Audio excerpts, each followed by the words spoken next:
I got the horse right here. The name is Paul Revere, and here's... Hello, racing fans, and welcome back to another edition of Handicapper's Corner, brought to you by the Derby Bar and Grill. I'm Mike Hez with Drew Forster. We're going to go through the holiday Wednesday, July 1st races. Happy Canada Day.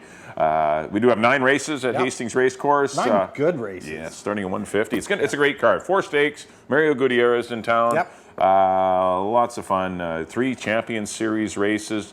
These are for the $8,000 claimers, the horses that have started for $8,000 or less in the past 2 years. They get to bang heads for good money, and there's a final in September for $50,000. So you got to qualify to get in it. But there's some great races on the Wednesday program. Absolutely, as Mike mentioned in the last broadcast, this is probably our best card so far this year. Stellar fields, and good job from the racing office putting this card together. Let's jump right into it. The first is one of those starter races. Starter races. One half of it. Yeah, because the boys race had 12 and they split it. I thought this end came up a little bit tougher. I went to the 6 Lauren 500. I mean, what do you say about him? He's absolutely solid.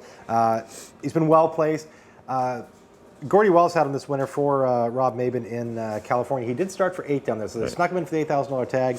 He's got 2 wins so far this year at 16. Rob's just been kind of sitting on him. Lightly raced him, just the 2 races, waiting for this to start. He's my pick in here. The second spot, I went to Greg Tracy's horse, Weinstock, who's been running very good in optional 25s and 35s in Northlands Park. So he's running, Northlands Park isn't generally as tough as it is here, but he's been running in higher end races. So Richard Hamill takes the call for Greg Tracy. And the third spot, I went to Laundered Money. Another one that's really been on a heater this year. Broke his main for 4,000 first out. Came back in a 16 non-2 and just got beat a nose by Brackendale, who's won 2 since then. His last one for 25, an optional 25 in 15 and 4. And Laundered Money definitely hot. Got a good 72 buyer in that last one. I went 6, 5, and 2 in the opener. Yeah, definitely I agree that Lauren 500 is the horse to beat in here. Likely going to be 3 or 4 to 5 off of his back-to-back wins. He's drawn poorly out in gate 6. He does like being on the outside, but I just see this race has got a lot of speed in it, and I'm going to try the one horse Game 7. He doesn't run his best races on a bull ring, but he's run his best races on a mile track. But he's a horse that has a really good turn of foot. He'll be running late for sure. And if the track's playing fair, which, you know, it's been speed biased, but I mean, if it's playing fair, then he's got a shot to win it, and because there should be a pace in here. I'm going to take a shot on him to defeat the likely winner, Lauren 500. And I agree with the 5 Weinstock. He comes in from Northlands. He ran at Turf Paradise as well. Actually, Weinstock and Game 7 ran against each other. Game 7 was kind of taken out of his running style last time, and was up on the pace with Eric Lopez. Yeah, that's not his gig. Yeah, he was a little too sharp, but he needs to be held back, make one run like he did when he come back 22 lengths off the pace and won. You don't see that every day, but he's a cool horse that I think can win. Lauren 500, Weinstock, there's your top 3, I think, 165 in the first leg of the Champions Series. Here's the second leg of it, the other half of the split in race number 2. They're going once again 6.5 furlongs. I ended up on the 4 horse Uncle Willard. He's a nice horse, and he showed it. Really rounding into form. Oh, he's really good. He sat close to a hot pace last time. Actually, it was the filly Maurice Glory that was setting the pace, and he just gobbled her up and just ran away and hid, defeating next out winner Ganbei. Uncle Willard's nice. He's on his game. I picked him to defeat the one Similkameen Joey, who has a big pace edge in here. He might be the best sprinter in the race. He will get the luxury of getting probably a 2-length lead with comfortable fractions, but I just think Uncle Willard's going to be sitting right off of his, at least a length away from him, and I think Uncle Willard might be able to outclose him, so that's why I went 4-1, and I put the 6 Ganbei in for third. I think he's the next best of the... It was between Ganbei and Goliath for me for third, but I went 4-1-6. I agree. Uncle Willard's the horse to beat in here. I think Lauren 500's the horse to beat in the first leg. Uncle Willard, the same in this race. Very good race last time. That was going long. I like that, he's run long. Now he goes back to sprinting, where he's also had success, and he's very much the now horse, Uncle Willard for me. I put London in the second spot of the Dino Condolinos barn. Good run his first out. Did win, coming from off the pace, and this is another one where there could be some pace. So I tried to get a horse that might be closing down the lane, and I landed on London. I like the Reyes gets back aboard him. He was aboard for his score earlier this year. And I had Ganbei in the third spot. I would put him higher. I thought there was a very good effort last time, but he's not really a sprinter. Another one that will be closing late. I went 4, 5, and 6 in the second. On to the third, 2-year-old maiden special weight, going 6 furlongs. The 2-year-olds get to go around 2 turns. And I went to the 7, Valid Val, out of the Mark Cluche barn, owned by Canmore Farms. Well-bred son of Broken Bow. Decent first effort, only beat 2.5 lengths by Dashing Dawn, and he will relish the extra distance. Going around 2 turns, I see him improving, and he is, the only horse in the race who has a start. I think that's a big advantage for him as they do go around 2 turns. The second spot, I put Ebony Warrior. Out of the Troy Taylor barn, Mark DiDomenico and Glenn Todd own this one. Paid $50,000 for him. He's a well-bred son of Majestic Warrior out of a Belong to Me mare. Another one that should like the extra distance. Troy's always done very well running 3.5, but I like how they kept this guy out of those races and ran him 6 furlongs in his first start. David Lopez, of course, aboard. And the other one I went to is, again, for the connections, Felicellis, Anita Bolton, and Pedro Alvarado. Missed Napoli, I put in the third spot. I went 7, 3, and 4. Yeah, I agree with the top 2. It's refreshing to see trainers are prepping their horses to go 6 furlongs. Nice to see the 3.5 furlong got 5, and this one gets 8, exactly. Which is good. I mean, them 3.5 furlong races, I'm just not a big fan of. Neither am I. This is a proper race. They injure more horses than they help, and these races are far more productive, and these horses go on to better careers, the ones that prep and wait for these 6 and 6.5 furlong races later in the year. I've gone to your top 2. I went Ebony Warrior on top, though, but they're both interchangeable. Valid Val is live for Mark Cluche and the Canmore Farms. That was a good first-up effort, barely beaten in a good heat, but as you mentioned, he has a race under his belt, and that could come into play. But I did go to Ebony Warrior to win it. Series of excellent 5/8 of a mile works, good connections, nice draw, excellent pedigree.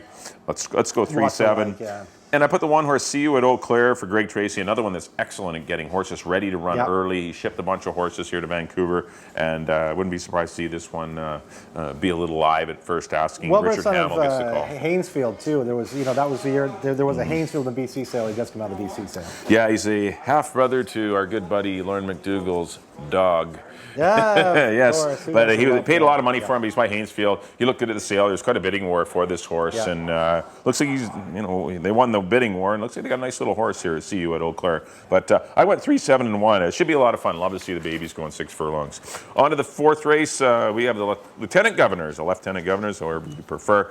First of 4 stakes races on the program. A little surprised to see only 6 in the gate, only 5 wanting to battle with Modern, who is your horse to beat. Yeah. He's been sensational in all 3 of his races. The one he lost, he just got cooked on the pace with Herbie D. They went 21-44. It was ridiculous fractions, and he still held 3rd, which was amazing. I'm going to go to Modern to win it. I put Brass and Gold in for 2nd. He had a very poor draw last time. Had to be used early. Then made a wide move. Tried to win the race on the backstretch. He was making up good ground, and he flattened out late, but it was just his first run. Well, actually, it was his second run going long, but still, I thought it was a good effort. He'll get a better trip this time. He won't need to be on the use horse early for position. He'll get position without asking a lot, and then Pedro kind of knows him well now. And I put the 5 horse, Mr. Bowling. You need him in the money. Yeah. Mario has ridden him, I think, 4 times, and he's won. He's won 5 times. He won 3 races or something like that. Mario gets along with Mr. Bowling. Bottom line, he won easily or comfortably in the Johnny Longden. That was a good race. Mind you, he was set up that day, but he's better going long. The only negative on him, he missed the last stake. I don't know why he missed the last stake, but maybe they just opted to wait for this one because he missed the Churchill going long. But he's in the lineup today. You got to respect him. 6-4-5. I agree. Modern's definitely the horse to beat. If there is one thing that could make him vulnerable, it's Go for Guinness down on the inside. Who's, he's in the one hole. He's speed. Go for Guinness has got speed. But Modern doesn't need the lead. But Modern definitely the horse to beat. Yeah. But if he does get caught up in a duel, then look for Mr. Bowling to come run and maybe run him down late. I went Modern on top of Mr. Bowling, and I put Don't Mess with Kitten, a good second behind Modern last time. Closed a lot of ground, made a nice move under Alex Marti. He re-rides for trainer Cindy Krasner. I went 6, 5, and 3 in the Lieutenant Governors. On to the 5th, the Chris Loseth for 3-year-olds. 3-year-olds get to go long. And I've gone to the 6, Creus. I like this horse a lot. I liked him his first out. We both picked him right back again in an allowance race. He just looks professional. I just think there's a lot of upside to him. I think the distance he will improve with. Mike Anderson firing on all cylinders right now. I went with Creus in a jam-packed big field of 12. I took him ahead of Bluegrass Angus, who did win the last stake convincingly. He won it by 6. But Creus is coming into this race, he obviously wasn't in this last race, And he's my favorite 3-year-old in the grounds right now is Creus. Bluegrass Angus will have to deal with the 12-hole, which isn't going to help him any. He could get hung out wide. If there's anything that makes him vulnerable, it could be the 12-hole. In the third spot, I went to Sedin. Great runner-up effort behind Creus last time. Ran a big race. There's another one, a guy I've always thought had a lot of upside. I've liked Sedin a lot, and he really showed it last time. And Amadeo Perez gets aboard him this time. I went 6, 12, and 1, kind of all over the place. Yeah, you got all the speed. I don't know, what are they going to go? 23, 46, 110, and keep going, all three of them? Well, I think Creus, I think he'll lay off it. Okay, yeah, I don't know. Just I see a lot of speed in here. I don't know where. I ended up on the 5, Cats on Fire. He's the horse that's going to be flying late. He almost caught a ditch last time. That was in an allowance race. Left bad at the gate, But prior to that, he was third behind Cedarburg. Just missed getting Bluegrass Angus, but he's not a sprinter. He's hitting the board just because he's a nice horse, and I think the Smile on the 16th is his trip. He's the distance horse. He will be laying 10th or 11th in this race, and I just think he'll be hopefully flying late. Anytime you got 12 horses in a race, you're in trouble, though. So hopefully Sean Savici can weave his way through the field. But I think he's really, I really like him in this spot. Bluegrass Angus was so impressive last time, but I agree with you. The 12 hole is a little cumbersome for him. It's a little tough for him, and might be a little difficult, but he showed he didn't need the lead. Like he let who's the horse that blew by him? Oh, Sam Slick. Sam Slick blew by him, and he just eased to the outside like a real professional. So Richard might have some options with Bluegrass Angus, but I know he'll send out of there and get position. But he doesn't need the lead. But Bluegrass Angus is a nice horse for the Copperwater Thoroughbreds and Craig McPherson. And I put the who did I put in for third? I think I put the 6, Creus. He's bred to go long. Pedro rode the mother. Excited Miss. Creus is lacking in experience, but just defeated Sedin. I thought Sedin was the better horse that day, but because Creus got a pretty comfortable lead, and Sedin was bottled up in behind horses and actually kind of got out late and was running at Creus. But Creus, I think, has the more upside going this distance, where Sedin might be distance compromised. I don't know how far he wants to run, but I think those are I went 5, 12, and 6.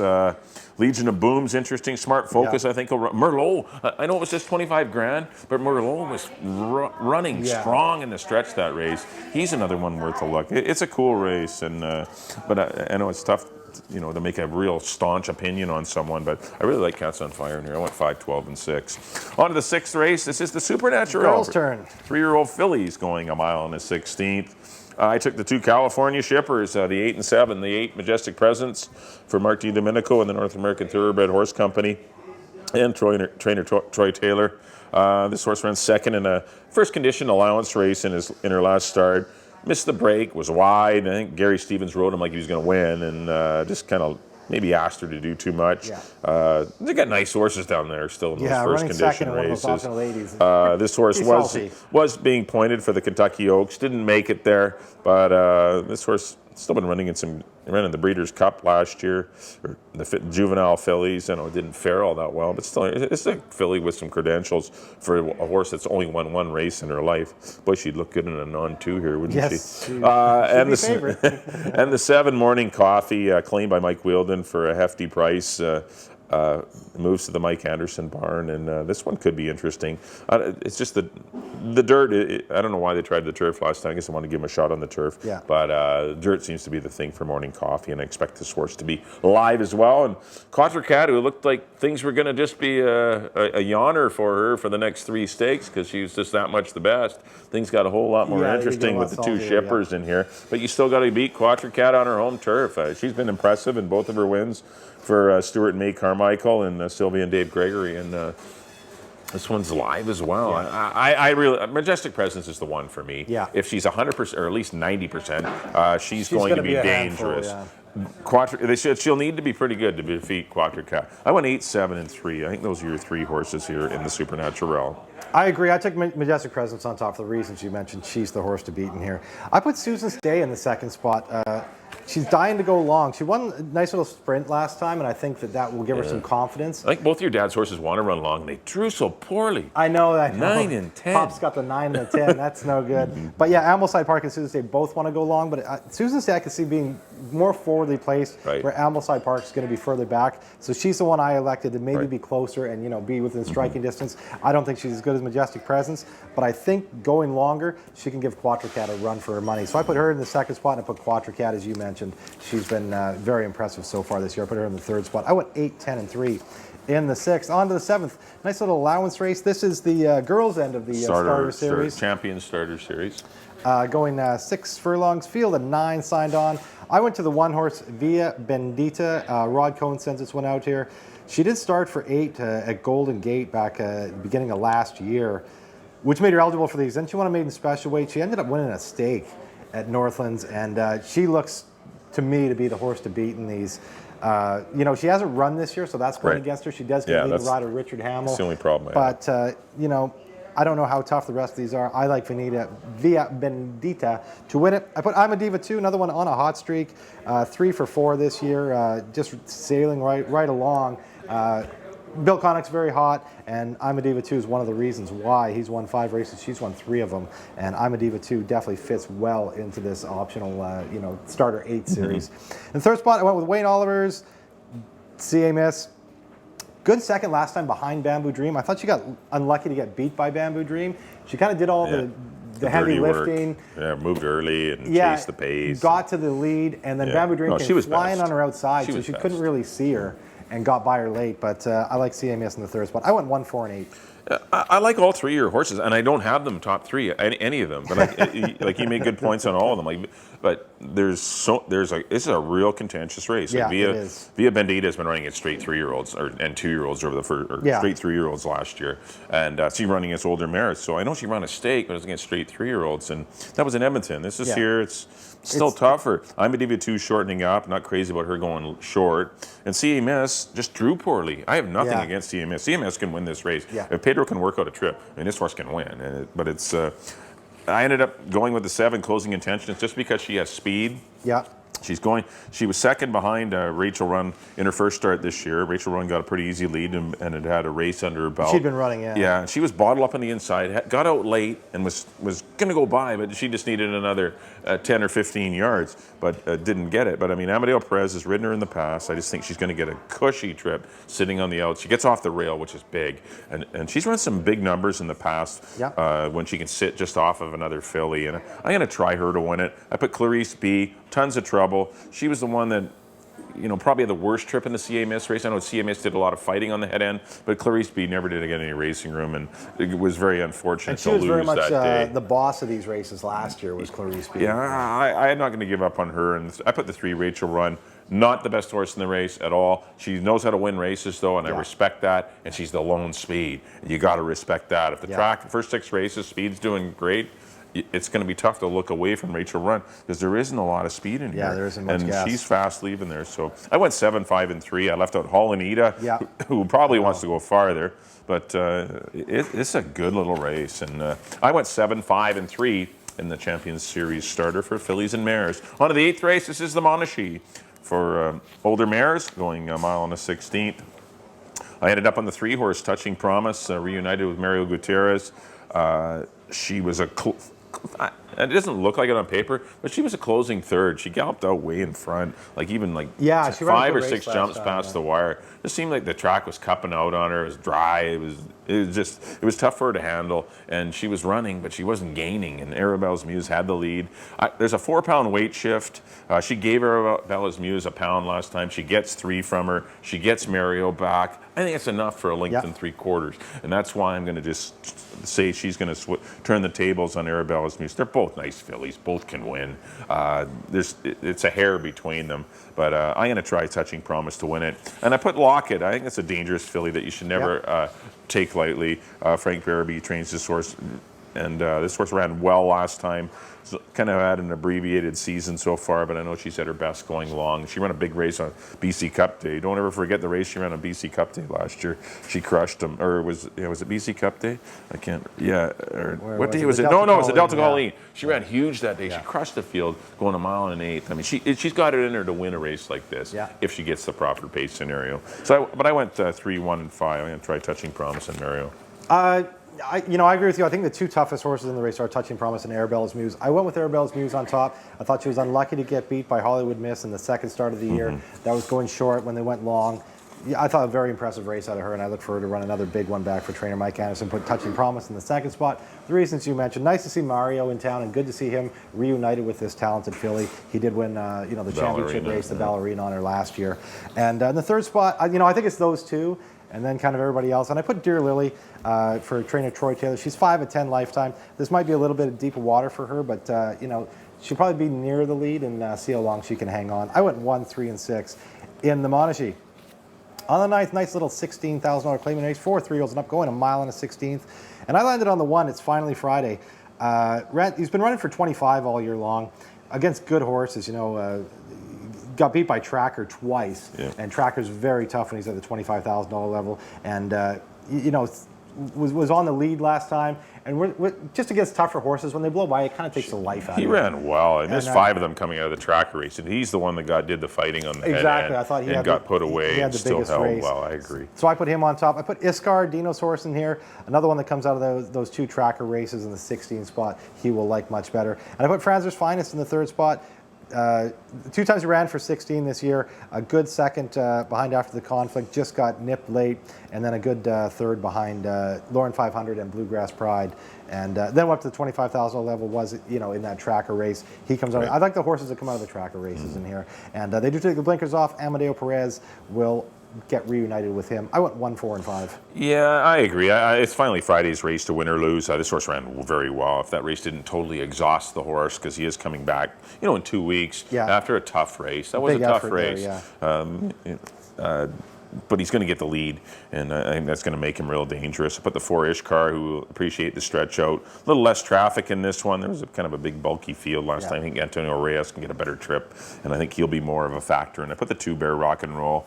He won 7 times last year. I know he's maybe lost half a step, but maybe he can get back together in this race. He's such a cool horse. He did not run well last time at all, but maybe just had an off day, and hopefully he can rebound. I went 1, 4, and 2 to close it out on the holiday Wednesday, July the 1st program at Hastings. It's going to be a lot of fun. Up next on screen will be a quick look at our selections. Here's a recap. Back in race number 1, I went to the 1. Game 7, I'm going to try him from off the pace, from last to first, hopefully. 1, 6, and 5. I like a couple of Barb Heads horses coming from last to first. Yeah, big closers. Big closers, and probably the track will play for speed, and I'll be all wrong. Race number 2, went at the 4, Uncle Willard. He's a top chance today, 4, 1, and 6. Race number 3, I went to the 3, Ebony Warrior, the first 2-year-old race around 2 turns. I went 3, 7, and 1. Race number 4, I went to the 6, Modern. He's a cool horse. He's one of the best horses in the Northwest. 6, 4, 5 for me in the 4th. In the 5th race, the Chris Losa Stakes, went to the 5, Cats on Fire, over the 12, Bluegrass Angus, and the 6, Creus. That's going to be a good race. Triple determined everything there. In the 6th race, which just kick off the late pick 4, I went to the 8, Majestic Presence, making her Hastings debut, over the 7, Morning Coffee, another debutante in Vancouver. 8, 7, and 3 for me in the Philly Stake. In the 7th race, I went to the 7, Closing Intentions, over the 5, Clarice B, and the 3, Rachel Run. 8th race, number 3, Touching Promise, over Arabella's Muse and Locket. 9th race, 9th and final. I went to the 1, It's Finally Friday. 1, 4, and 2 on the Drew. Back in the first race, I went to the 6, the tough old boy, Lauren 500, over the 5 and the 2. In the second, I agree with Mike on number 4, Uncle Willard, over the 5 and the 6. In the third, the 2-year-old race, I went to the 7, Valid Val, over the 3 and the 4. In the 4th, the older boy stake, I went to the 6, Modern, over the 5, Mr. Bowling, and the 3, Don't Mess with Kitten. In the 5th, the 3-year-old stake, I went with the 6, Creus, over the 12, Bluegrass Angus, and the 1, Sedine. In the 6th, the 3-year-old filly stake, I went to the 8, Majestic Presence, over the 10, Susan Stay, and the 3, Quatracat. In the 7th, I went to the 1, Via Bendita, over the 4 and the 8. In the 8th, the older mare stake, I went to the 1, Arabella's Muse, over the 3, Touching Promise, and the 6, Dear Lily. And in the nightcap, I agree with Mike on number 1, It's Finally Friday, over the 4 and the 5.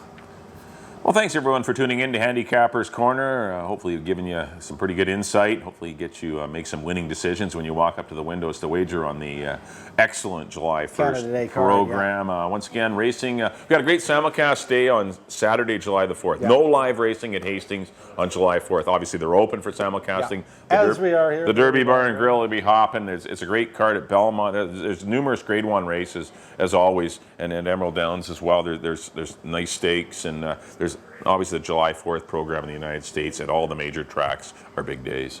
Absolutely. Great day of races. Yeah, and we resume on Sunday. Our live card, July the 5th. 1/5 would be the first post for the Sunday, July 5th. So no racing once again. The Saturday, July the 4th. So on behalf of Drew, thanks everyone for tuning in. I hopefully you enjoyed the show. We'll see you next time here at the Derby Bar and Grill.